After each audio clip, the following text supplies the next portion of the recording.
Lucky Boys Podcast. So I told my girlfriend, I got home, I said, I have an idea. What a light bulb moment. What about this? And she's like, I love it. And then so we worked on it together to like organize it, get friends to sign up like on a Google form, like, okay, I would contribute $1 per mile that you run. Made like an Instagram for it. I think she started a website.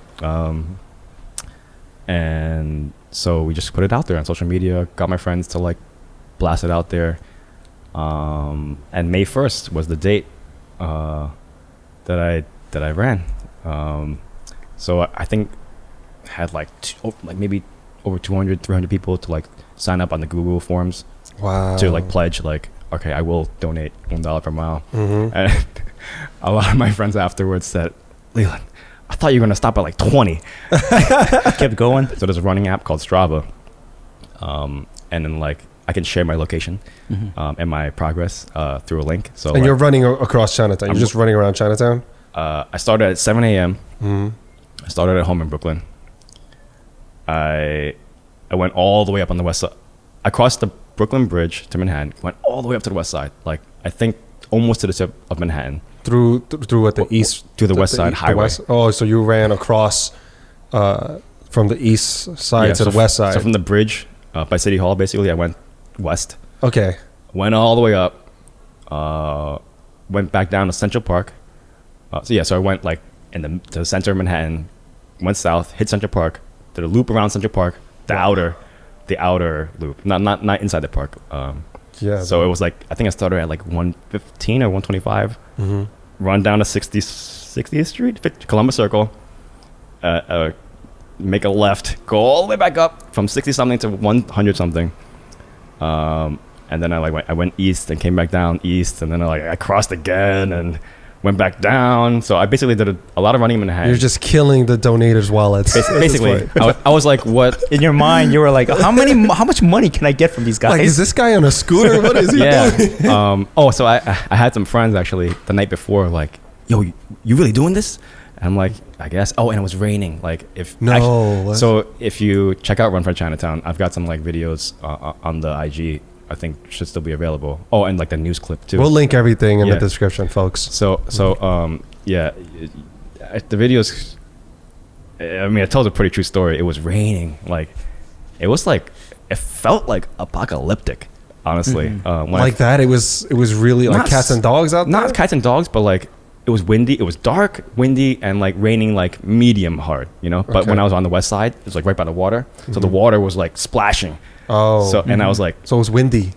I was like the only one out there. Yeah, I would assume like there was nobody out. Like it's all desolate and it looks like apocalyptic, like you mentioned. So how many miles did you end up clocking? 61.6 miles.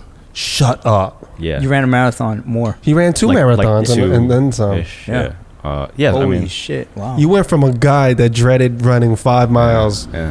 To running 61 miles. Yeah, there was a lot of walking involved. So it's not like I'm like gunning it the whole way, you know. Obviously. How long did that take? How many hours? It was the time frame I gave myself was 12 hours. So how much can I run in 12 hours? 7 a.m. to 7 p.m.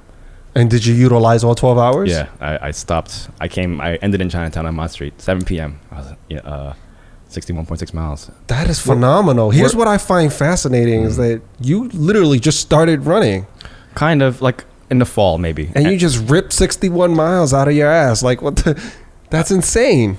That's what they call a super run, right? Or something like that? Like a ultra runner. Ultra runner. Yeah. So, like, I was looking into, like, ultra running and kind of getting into that at the time. And I thought, like, and runs, like, all group things are canceled. There's no runs. There's no marathons. So I was like, why don't I just kind of create my own marathon or create my own ultra marathon? I'm just going to go. Yeah. You know, and then I'll see what happens. And then, you know, I went, and then, I mean, I was hurting. It was painful. You know what the amazing thing about, you know, your run is it wasn't just for raising money, but also raising awareness of the plight that was happening in Chinatown. You know, with the coverage, media coverage, and then the social media presence. I think that really helped kind of shine light on what was happening during that time. Yeah, I mean, nothing has happened really, you know, from it. Like,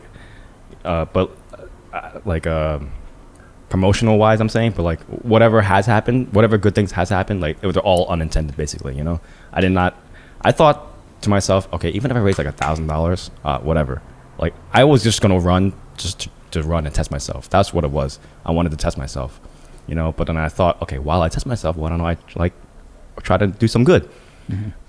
So ended up raising like $24,000 for Welcome to Chinatown.